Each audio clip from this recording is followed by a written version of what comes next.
네, 태풍은 지나갔지만 장마 전선이 지나가면서 곳곳에 아직 강한 비를 뿌리고 있습니다. 특히 오전까지 중부 지역에 집중호우가 예상돼 있어서 안심하기는 이른 상황인데요. 네, 자세한 호우 상황 그리고 추가 피해를 막기 위한 대책들을 전문가와 함께 짚어보겠습니다. 국립방재연구소장을 지낸 조원철 연세대 명예교수 나와 있습니다. 안녕하십니까? 예, 안녕하세요. 안녕하십니까? 예.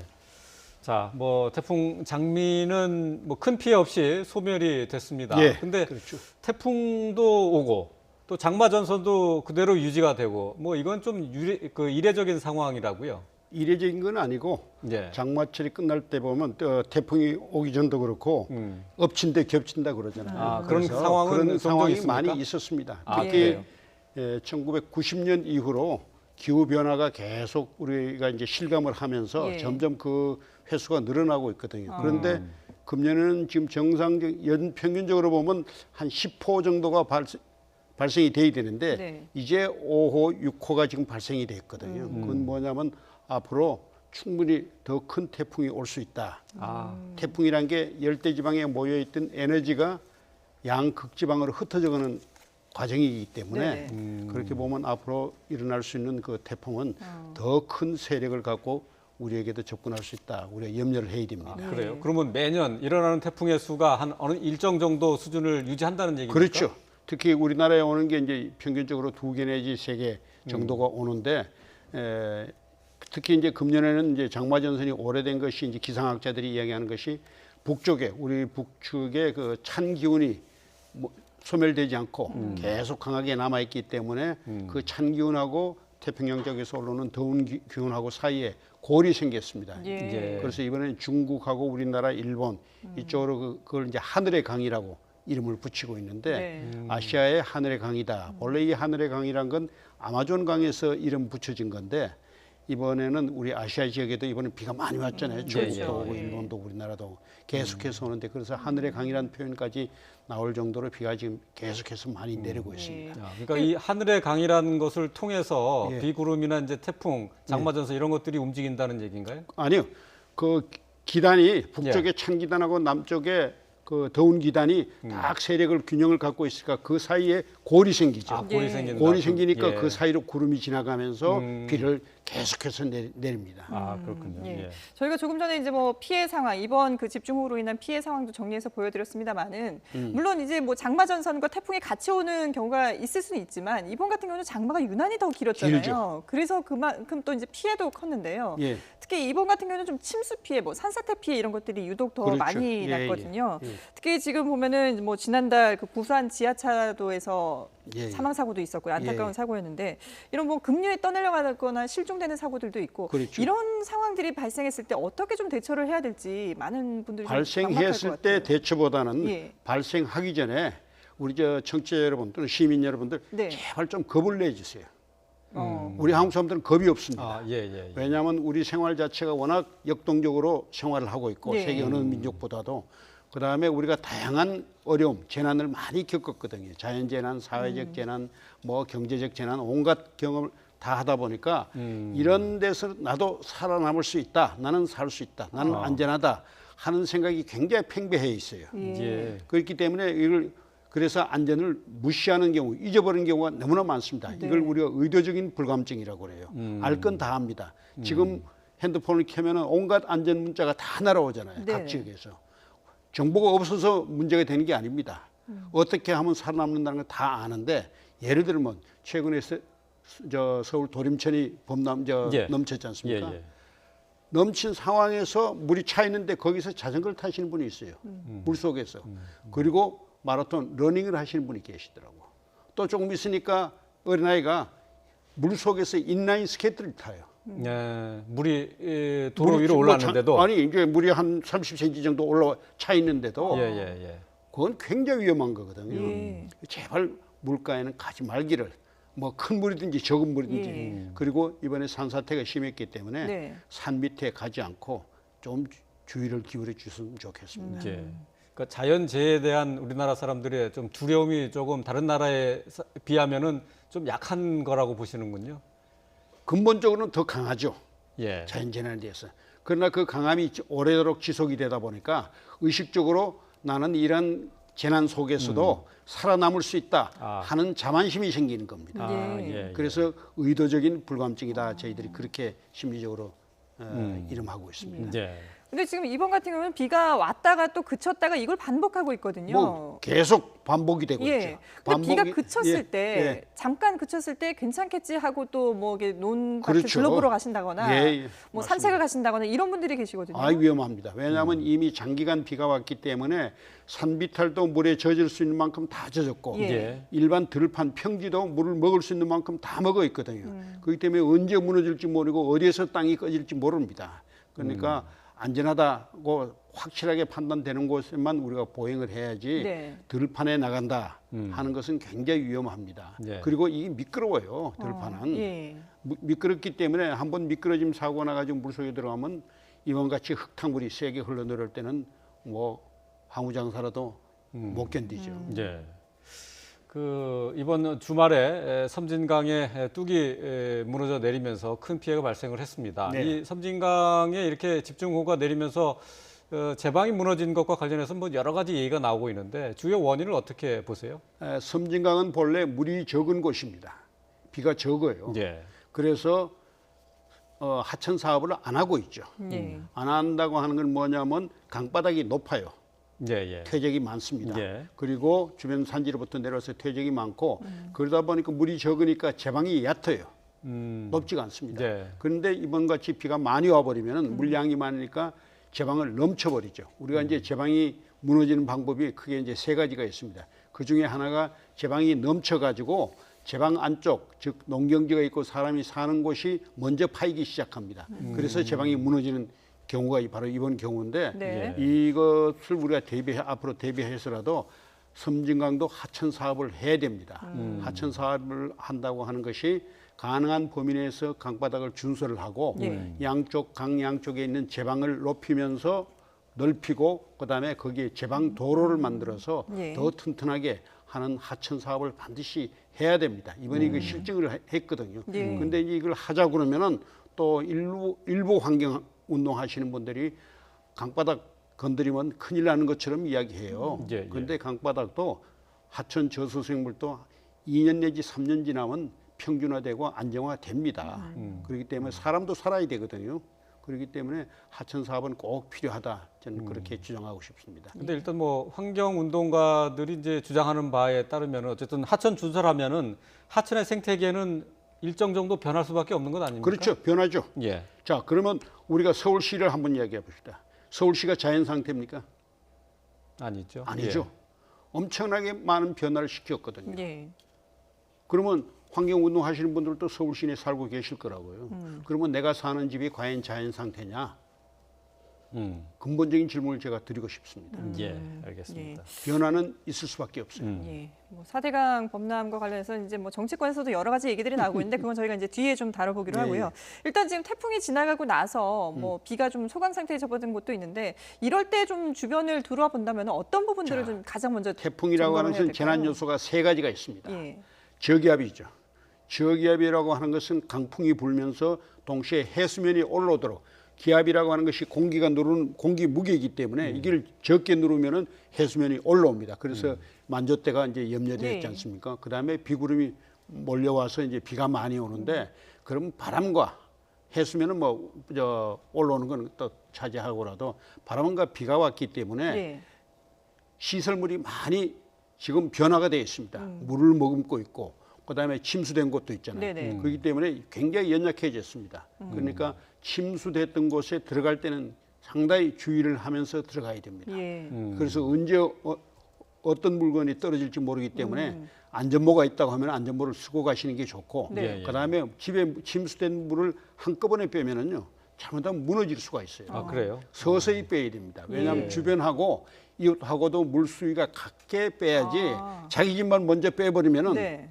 양쪽에서 수압이 걸려서 안으로 무너질 수가 있습니다. 실례가 옛날 태풍 그 매미 때 예. 부산에서 건물 여러 채가 지하 3층까지 물에 잠겼거든요. 근데 이제 한 건물은 주인이 재력이 있는 분이라서 뽐뿌를 동원해가지고 물을 3층까지 다 뽑았어요. 근데 옆에 있는 건물은 아직 뽑지를 못했습니다. 아, 예. 그러다 보니까 수압이 전부 물이 없는 그 집 물로 다 몰려가지고 지하실이 다 무너졌잖아요. 그렇기 때문에 물은 균형을 맞춰서 네네. 뽑아야 된다. 한꺼번에 그 성질 이제 급한 마음에 한꺼번에 뽑지 마시고 옆집하고도 균형을 맞춰서 물을 뽑아야 된다 하는 걸 꼭 제가 당부드리고 싶습니다. 아, 예. 그렇군요. 그러니까 침수할 때는 물을 뽑는 것도 이제 주의를 해야 되겠지만 그렇죠. 감전 사고나 또 그렇습니다. 가스 예. 누출 이런 것도 그렇죠. 살펴봐야죠. 네. 예, 이 감전 사고는 전력선도 있고 각종 통신선도 있고 그다음에 시가지 같은 데는 각종 그 입간판이 있죠. 네. 네. 내다 놓은 게 이게 전부 전기가 연결되어 있습니다.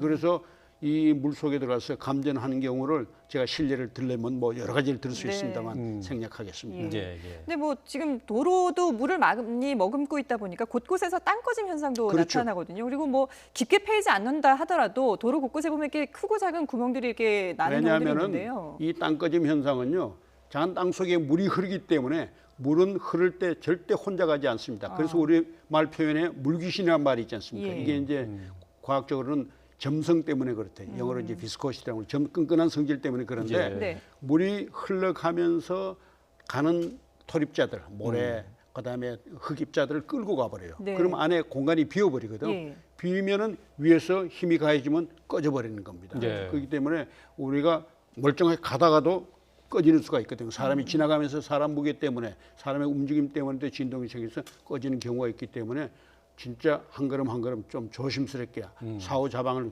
살피면서 가셔야 된다 하는 거. 예.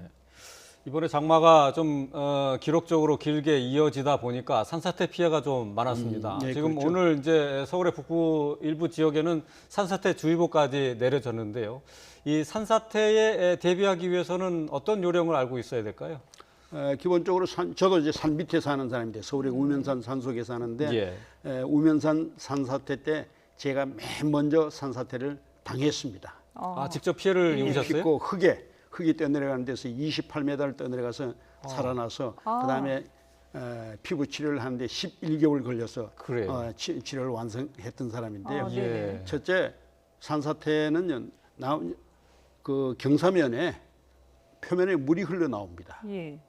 그러니까 산사태가 나기 전에. 나기 전에. 예. 그리고 나무가 특히 소나무 같은 침엽수가 이건 뿌리가 얕기 때문에 기울어지거나 흔들려요.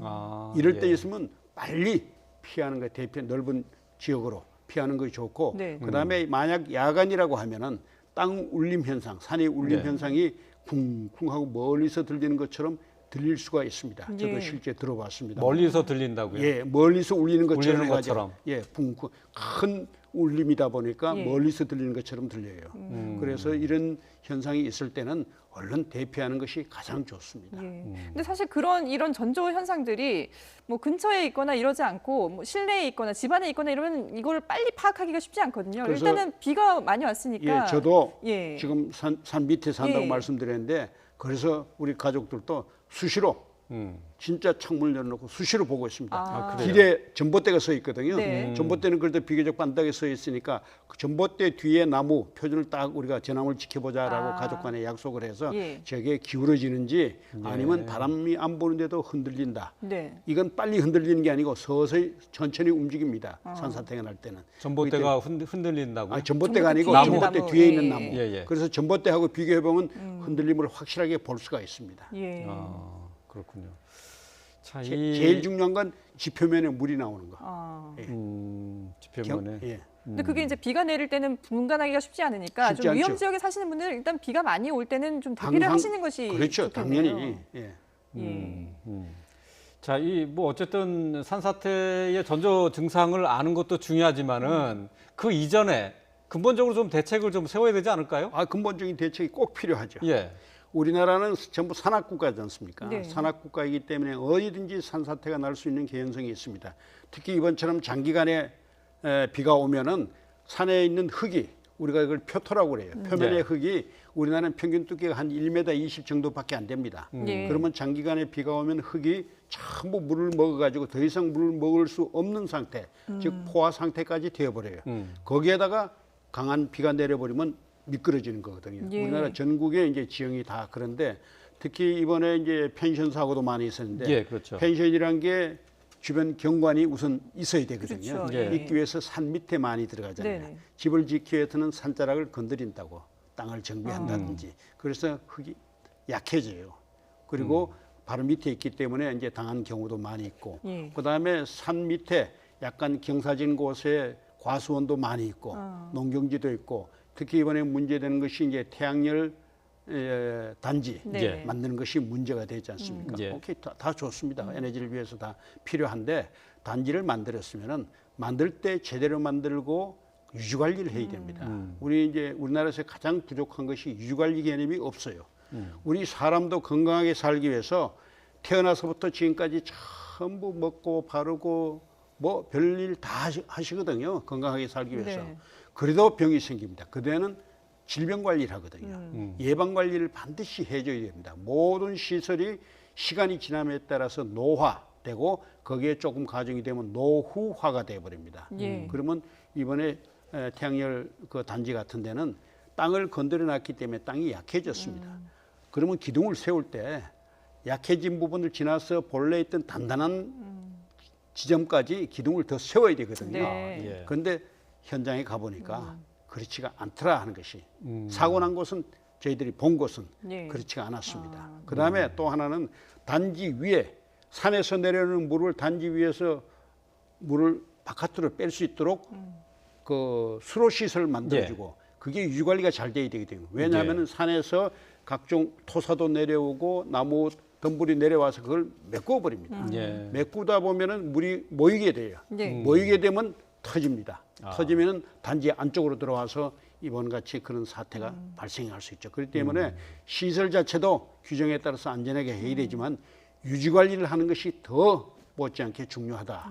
그렇습니다. 이제 그러니까 말씀하신 것처럼 이번에 이 발생한 많은 산사태들 중에 모든 산사태가 다 자연재해냐 그건 아니라는 그건 얘기들이 아니죠. 나오고 있거든요. 그렇죠. 그러니까 예. 이제 지금 전남 곡성 같은 경우도 산사태로 마을 주민들이 5분이 이제 희생이 되셨는데 예. 거기도 보면은 인재라는 얘기들이 나오고 있는데 그거는 왜 그런 건가요? 안기적인 요소가 많이 있죠. 왜? 예. 모든 시설들을 우리가 하기 때문에 그래요. 네. 우선 근본적인 시설 자체가 안전 기준에 미흡하다라고 하는 것하고 그다음에 시설을 했으면 거듭 강조합니다만 관찰을 하고 문제가 있으면 보강을 하고 유지관리를 해야 되거든요. 네네. 이제 우리는 유지관리 개념이 없습니다. 없어요.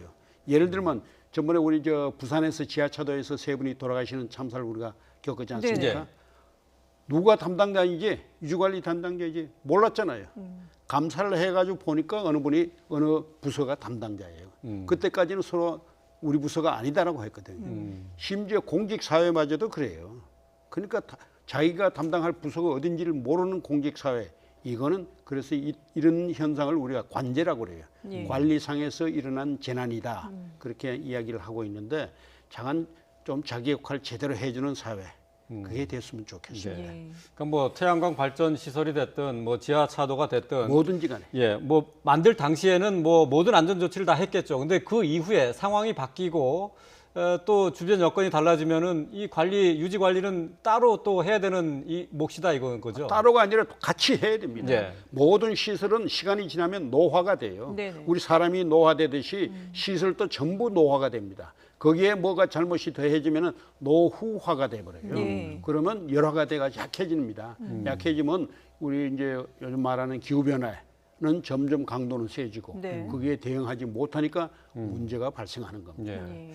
같은 뭐 연장선상의 얘기가 될지 모르겠는데 말이죠. 예. 뭐 좀 전에 뭐 언급은 하셨습니다만은 가평 펜션 사고 같은 경우에도 예. 이 펜션 자체가 산사태 위험 등급상 5등급으로 가장 낮은 지역이었단 말이죠. 결국은 근데 사고가 났어요. 예, 예. 지금 뭐 비가 많이 내렸기 때문에 어쩔 수 없었다 이렇게 얘기할 수밖에 없는 건가요? 아니 그렇지는 않습니다. 왜 5등급 지역에다가 그런 펜션을 짓게 했는지 그것도 제가 묻고 싶고 그다음에 지었다고 하더라도 그러면 산이 5등급이란 건 산이 가깝다는 얘기거든요. 네네. 가까우면은 늘 관찰을 해서 산사태 위험 등급이 1등급에서 5등급이 있는데 가장 낮은 단계거든요. 낮은 등급 위험 지역이라는 얘기라고요. 그래도 위험 지역이다라는 그렇죠. 얘기입니까? 예, 예.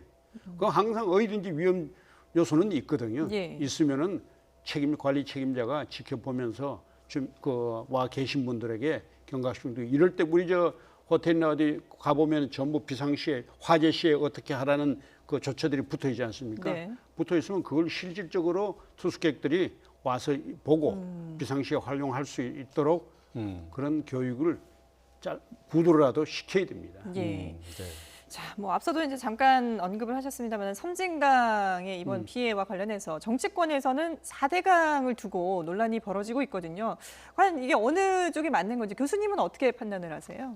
저는 뭐 이전에 분명히 말씀드린 일부 언론에서 저보고 4대강 사업에 뭐 자문을 했다고 그러는데 네. 예. 저는 자문한 적이 전혀 없습니다. 어떠한 의사결정에도 전 참여를 못했습니다. 예. 왜냐하면 문제점을 지적을 많이 하다 보니까 참여를 시키지 않더라고요. 예. 뭐 불행 중 다행이라고 말할 수는 없습니다만, 그리고 섬진강은 근본적으로 4대강 사업 지역이 아니었습니다. 그렇죠. 예, 그렇죠. 아니었는데 왜 이런 논란이 나오는지 예. 그건 저도 이해를 못하겠습니다. 그러니까 4대강에서 빠졌기 때문에 뭐 또 홍수가 난 것이다 이런 얘기들도 나오고 있는데요. 그러니 그 빠졌으면 예. 왜 빠졌냐 이유가 있습니다. 물이 적은 지역이거든요. 네. 예. 그리고 주변 농경지가 다른 강에 비해서는 훨씬 적습니다. 그 사업 효과가 적으니까 빠졌는 거죠. 예. 저희는 기술적으로 그렇게 판단합니다. 그런데 예. 왜 이런 논란이 나오는지 모르겠어요. 네. 근데 지금 이제 야당에서는 섬진강에 뚝이 넘친 것을 보고 이게 4대강 사업에서 빠졌기 때문이라고 했지만은 또 여당에서는 반대로 낙동강도 역시 물이 넘치지 않았느냐. 이 4대강 효과가 없었다 이렇게 주장하고 있어요. 그건 아니라고 봅니다. 4대강 사업구역 16개 보, 저희는 댐이라고 그럽니다만 네. 뭐 보라고 공식을 이야기하니까 보라고 이야기합시다. 보 구역 안에서 이번에 넘치거나 예. 제방이 댐 제방이 자체가 유실됐죠. 무너지고 그러지는 않았잖아요. 제방이 무너졌죠. 예, 예. 제방은 보하고는 다릅니다. 아, 그러면 보를 만들 때, 댐을 만들 때는 이 댐에서는 최대로 어디까지 수위를 높일 거냐 하는 계획 홍수위를 반드시 설정을 하게 되어 있습니다. 그러면 그 수위에 도달했을 때 양쪽에 제방에 가해지는 수압을 전부 계산을 하죠. 네. 계산을 해서 거기에 맞도록 제방 높이, 그다음에 폭, 그다음에 다짐, 시설물을 전부 하게 되어 있습니다. 했죠. 한글로 제가 알고 있습니다. 예. 그런데 그러면- 넘쳤잖아요. 예? 그런데 그 뚝이 넘쳤잖아요. 아니 넘친 게 아니고 부서졌죠. 예, 예. 아까 제방이 이제 무너지는 방법 중에 하나가 아까 처음에는 넘쳐서 예. 부서지는 방법이 있는데 이번 경우에 보면은 하천 제방 안에 그 콘크리트 구조물이 시설물이 들어 있어요. 네네. 그러면 콘크리트하고 흙은 성질이 전혀 다릅니다. 그러면 그 콘크리트 표면으로 속으로 물이 들어가기 때문에 그래서 무너져요. 지금까지 수없이 그 제방이 무너진 곳에 가보면요. 예. 그러면은 이번에 거기도 4대강 사업한 지 몇 년 됐습니까? 한 7, 8년 됐잖아요. 예, 예. 그러면은 이 관리청이 누굽니까? 그 4대강 사업 구역 아니라고 하면 수자원공사가 관리를 해야 되지만 하천 제방은 근본적으로 국토부 부산지방관리청에서 낙동강 경우는 부산지방국토관리청에서 관리를 해줘야 되거든요. 네. 관리라고 하는 것은 맨 먼저 가서 육안으로 봅니다.